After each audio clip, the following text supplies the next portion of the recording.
Alô, meus queridos! Fala, minhas queridas! Doutores, para finalizar a temática de ação penal, eu pretendo agora traçar alguns conceitos relativos à ação penal privada subsidiária da pública. Estamos localizados topograficamente no nosso item 6.4, item C. Vamos lá? Nós estávamos conversando acerca das modalidades de ação penal de iniciativa privada. E dentro deste rol, eu pontuei aqui para você a ação penal privada subsidiária da pública, sendo esta ação proveniente da inércia do Ministério Público quando ele nada faz ao receber o relatório da autoridade policial ou ainda a peça de informação por parte da vítima, o chamado querelante. Tudo bem? Esta ação é uma ação, doutores, constitucionalmente prevista no artigo 5º, inciso 59 da nossa Constituição. E segundo o que dispõe a própria Constituição, quando o Ministério Público não intentar a ação penal de iniciativa pública no prazo legal, nascerá para a pessoa do querelante o direito de entrar com a ação penal privada subsidiária da pública. Deu para entender? Então, esta ação penal é decorrente de uma não atuação do Ministério Público. Repare como é que isso funciona. Havendo esta inércia do MP, o que dispõe para nós o artigo 46 do Código de Processo é que este Ministério Público, ao receber a peça de informação ou ao receber o relatório da autoridade policial, ele deverá, em um prazo de 5 dias, se o investigado estiver preso, ou em um prazo de 15 dias, se o investigado estiver solto, este é o prazo que o Ministério Público tem basicamente para entrar com a ação penal de iniciativa pública. Deu para entender? Este seria o prazo. E aí você pode me indagar o seguinte: Pedro, tudo bem, o Ministério Público ele terá um prazo de 5 dias se o investigado estiver preso e de 15 dias se o investigado estiver solto. Logo, o prazo da ação penal privada subsidiária da pública começará a contar a partir do 6º dia se o investigado estiver preso ou a partir do 16º dia se o investigado estiver solto. Isto vale também para o prazo decadencial. Doutores, eu listei para você 3 exceções que o prazo decadencial não será corrido do conhecimento da autoria. Olha a exceção como regra. O prazo decadencial começa a se contar a partir do momento do conhecimento da autoria. No entanto, quando estivermos diante de uma ação penal privada personalíssima, neste caso, começa a se contar o prazo decadencial quando a vítima atinge a maioridade penal. Olha a segunda exceção. O prazo decadencial começa a se contar a partir do 6º dia, quando se tratar de ação penal privada subsidiária da pública e o investigado estiver preso.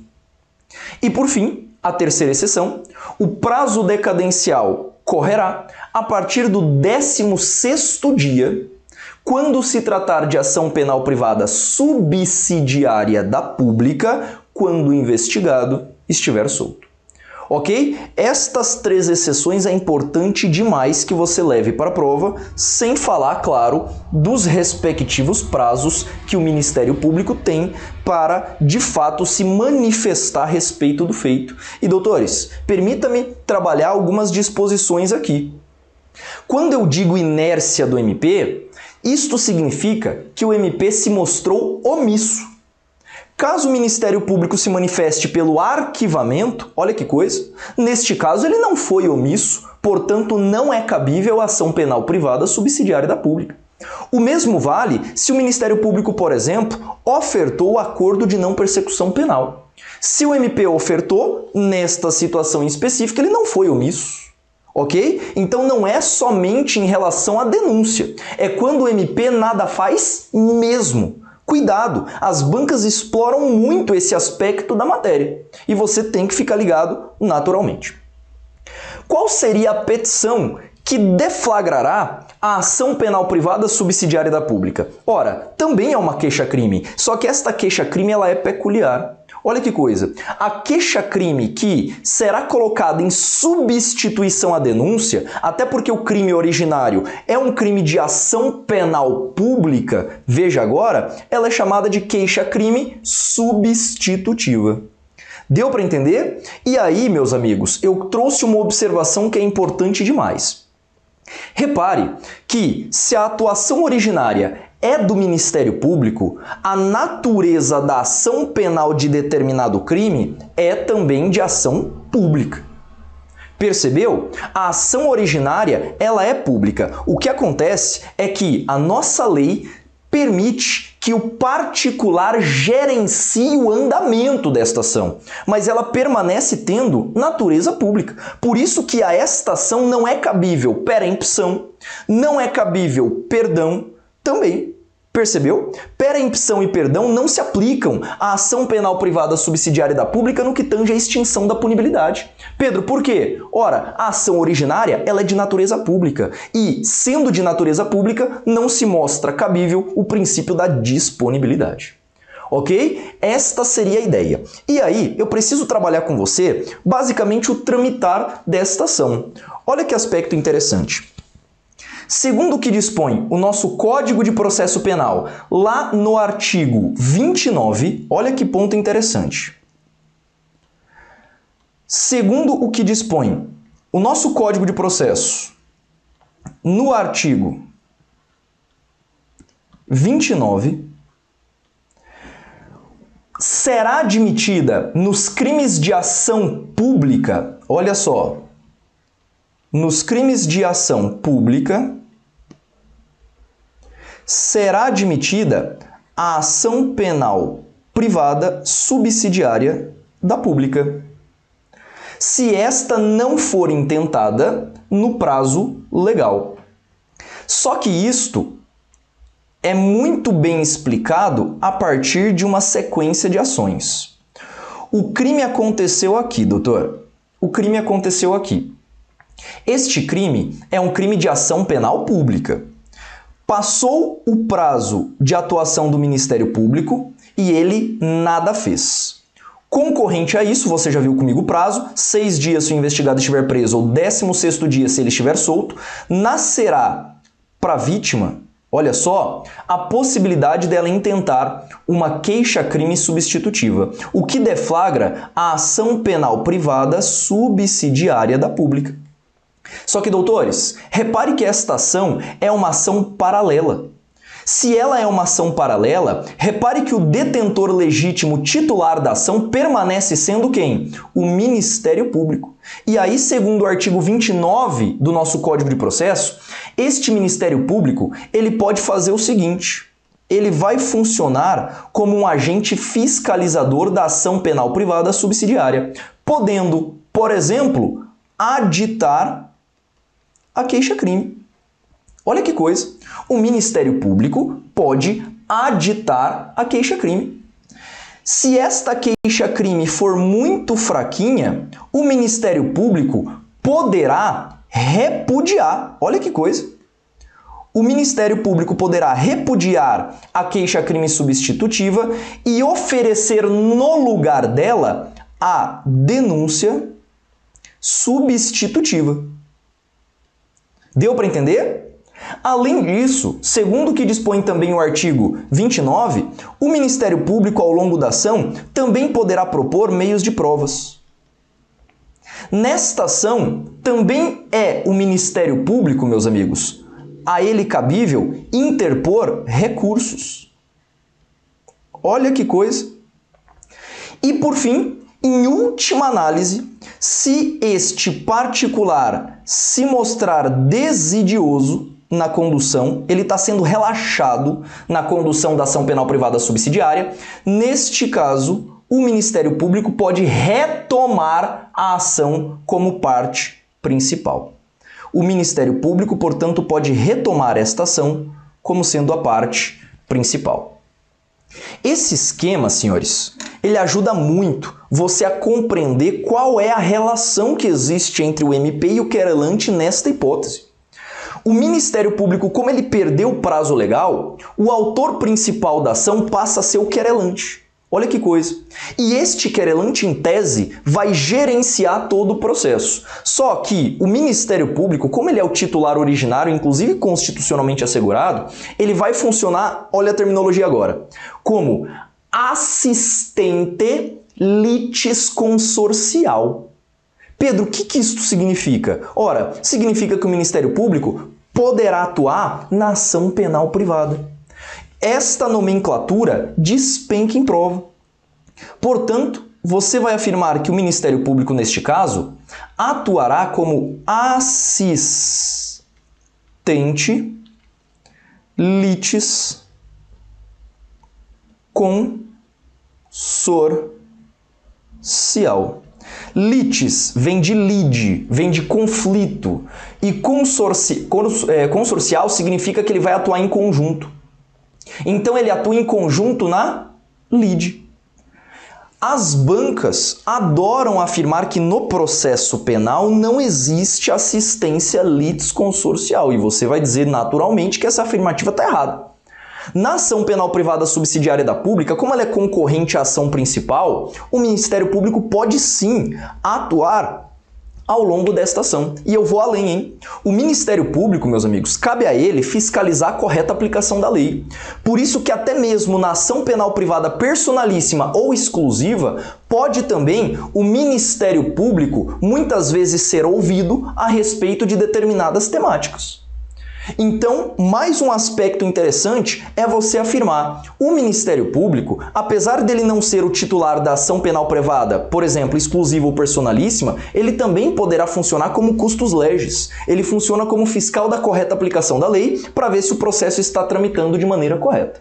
Não é que o MP fica alheio às ações de iniciativa privada. Não, ele poderá também, basicamente, se manifestar ao longo desse processo. Ok? Então, meus amigos, isto vem a ser a ação penal privada subsidiária da pública. O dispositivo previsto no artigo 29, como eu citei aqui para você, é mais uma vez, meus amigos, repare agora, essencial para a sua prova. Então, você tem que ter esse dispositivo na ponta da sua língua. Show de bola! Bacaninha. Então, este membro do MP poderá, portanto, retomar a ação caso o querelante se mostre desidioso na condução correta deste processo. Fechamos, doutores, as disposições presentes para os crimes de ação penal de iniciativa privada. E assim, a gente fecha o conteúdo geral de ação penal privada também. No entanto, eu tenho algumas observações finais para fazer com você, tendo em vista alguns posicionamentos mais recentes também aplicáveis ao nosso Código Penal. Então, permita-me adentrar agora em um assunto que é um pouquinho mais específico, notas finais a respeito da ação penal. Como eu havia dito para você no início da matéria, a temática de ação penal, doutores, anda de mãos dadas com outras áreas do direito, notadamente com a área de direito penal. Se nós temos uma relação tão interessante entre estas duas áreas, é muito instintivo que a banca acabe cobrando aqui qual é a ação penal, qual é a natureza desta ação penal em se tratando de crimes específicos. Hoje nós sabemos que a regra do nosso ordenamento jurídico é que os crimes são de ação penal pública incondicionada. Vale dizer, quando nós não temos expressa previsão em lei que o crime é condicionado à representação, à requisição do ministro da Justiça ou ainda de ação penal de iniciativa privada, se isso não tiver escrito no cabeçalho ali ou nos dispositivos circunstanciais, doutores, este crime tem ação penal pública incondicionada. Essa vem a ser a regra do nosso ordenamento. A regra são crimes de ação penal pública incondicionada. Só que existem situações nas quais a lei deu algumas prerrogativas à vítima, seja a representação, seja uma prerrogativa dada ao ministro da Justiça ou Segurança Pública, ou ainda propor a ação penal privada. Diante disso, o primeiro aspecto que a gente tem que conversar, que as bancas vêm cobrando, são os chamados crimes complexos. Pedro, o que são crimes complexos? Repare, são crimes cuja tipificação nasce a partir do momento em que existe uma mescla de crimes individuais. Quer um exemplo? Crime de roubo. O crime de roubo nada mais é do que uma fusão entre o crime de furto e o crime de ameaça. O crime de furto e o crime de ameaça, quando estão juntos, geram um tipo penal chamado de roubo.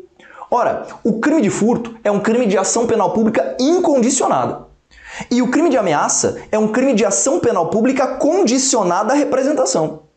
Doutor, neste caso, eu criei um tipo novo chamado de roubo. Fala pra mim, o roubo, ele é de ação penal pública condicionada ou incondicionada? Olha o que nos afirma a doutrina.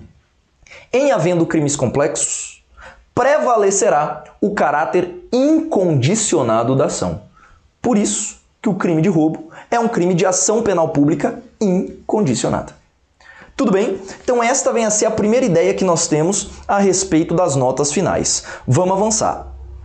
Eu ainda tenho que falar com você uma mudança substancial que aconteceu em 2018 no nosso Código Penal, mais precisamente localizado no artigo 225.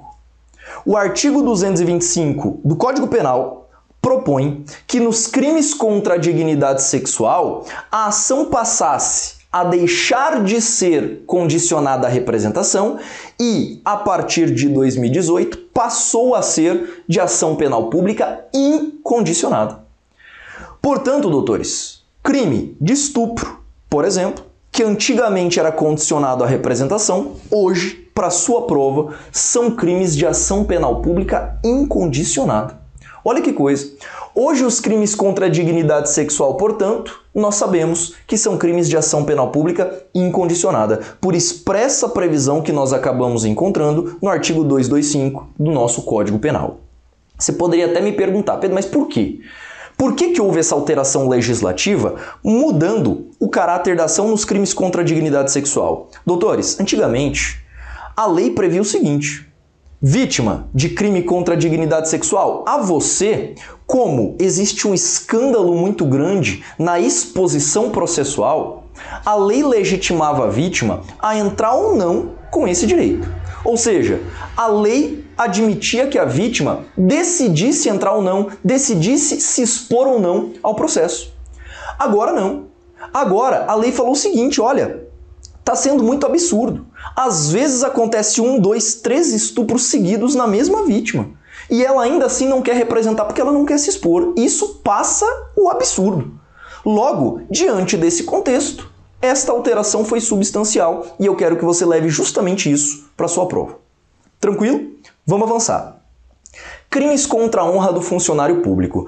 Meu Deus, hein? Estamos desembocando aqui em um dos tópicos que mais são cobrados dentro desta temática de notas finais. Doutores, como regra, os crimes contra a honra previstos no nosso Código Penal, injúria, calúnia, difamação, são crimes, repare agora, como regra de ação penal de iniciativa privada. No entanto, se este crime for praticado contra um funcionário público, imagine, o funcionário público está na sua repartição e muitas vezes ele acaba sendo injuriado. Ou seja, foi praticada uma injúria contra um funcionário público decorrente do exercício do seu cargo. Doutores, este funcionário público será a ele aplicado uma coisa que a nossa jurisprudência do STF, na súmula 714, afirma com a nomenclatura de legitimidade concorrente. O que é isso, Pedro? Ora, esse funcionário público, a ele será oferecido duas opções. Quando ele for vítima de um crime contra a honra, esse funcionário público pode ele mesmo processar a pessoa do suposto criminoso. Então pode o funcionário público, mediante queixa-crime, processar o cara. Ou, se o funcionário público assim quiser, poderá, repare agora, representar ao MP para que o Ministério Público assuma a ação principal em caráter público condicionado à representação. Olha que coisa interessante. Então a súmula 714 do STF vai tornar uma opção do funcionário público ele mesmo realizar persecução criminal, ou ele pode transferir isto mediante representação ao membro do MP. E aí é óbvio, eu não preciso nem falar. Se este funcionário público decidiu processar mediante ação penal privada, claro que não poderá ser proposta mais a representação no MP, e vice-versa. Se o funcionário público representa perante o MP, não pode ele também entrar com a queixa-crime. Pedro, por quê? Porra, isso é bis in idem. Isto é nada mais do que dois andamentos de processo buscando penas diferentes. E a gente sabe que não pode existir dois processos acerca dos mesmos fatos de maneira concorrente, porque isto fere, portanto, o nosso ordenamento jurídico. Na sequência, crime de lesão corporal. Doutores, como que esse troço aqui também cai em prova? Sempre me questionam acerca da natureza da ação dos crimes de lesão corporal. Repare o seguinte, se você pegar o artigo 129 do nosso Código Penal, existe lá o crime de lesão corporal leve, grave, gravíssima e seguida de morte. Pelo menos esses quatro eu quero trabalhar com você. A ação penal nos crimes de lesão corporal leve e culposa, muito cuidado, nestas duas modalidades, aplica-se o dispositivo previsto no artigo 88 da Lei 9.099 de 95. Ou seja, nestes casos, a ação penal passará a ser de natureza pública condicionada à representação. Tá aqui. Nos crimes de lesão corporal leve ou culposa, a ação penal será pública condicionada à representação. Fácil, né? Tranquilo. Agora, nas demais modalidades de lesão corporal, sejam elas grave, gravíssima ou seguida de morte, nestas três modalidades, aí sim, o caráter da ação será público e incondicionado. Alguns até poderiam me perguntar, Pedro, mas e a lesão corporal praticada nos moldes do artigo 303 do Código de Trânsito? A lesão corporal culposa praticada na direção de veículo automotor. Meus amigos, como regra, esta ação penal é pública e também condicionada à representação, salvo se estiverem previstos os dispositivos do artigo 291, parágrafo 1º do Código de Trânsito. Tudo bem? Isto é uma temática de legislação de trânsito, a gente não precisa se desdobrar muito aqui. Show? Então leve estas disposições no que tange à chamada lesão corporal. E para fechar o assunto, existe um conceito mais recente, é verdade, da nossa doutrina, chamada de ação de prevenção ou ação preventiva. Afinal de contas, o que vem a ser a chamada ação de prevenção ou ação preventiva? Quer ver? Hoje, o nosso ordenamento e a nossa doutrina aponta o conceito. E o conceito de ação de prevenção ou ação preventiva é que esta ação é aquela ação proposta visando uma sentença absolutória imprópria, muitas vezes. Olha que coisa, a pessoa muitas vezes do réu é uma pessoa que é inimputável. Ora, você sabe, estudou lá em direito penal, que os inimputáveis não podem receber pena, eles receberão medida de segurança. Tá vendo? Então, o que é a ação penal de prevenção? Ora, é uma ação que visa blindar a pessoa do réu na expectativa de não expô-la a um processo no qual não pode ser gerada uma pena. Neste caso, será proposta uma ação penal preventiva ou ação penal de prevenção na expectativa de não se aplicar uma pena, mas se aplicar uma medida de sentença absolutória. Show de bola? Doutores, matamos absolutamente tudo, inclusive disposições a mais sobre a temática daquilo que nós chamamos de ação penal. Show de bola? Fechamos todo o conteúdo. Mais do que necessário é você revisar esse assunto quantas vezes for necessário para você conseguir acertar todas as suas questões da sua prova.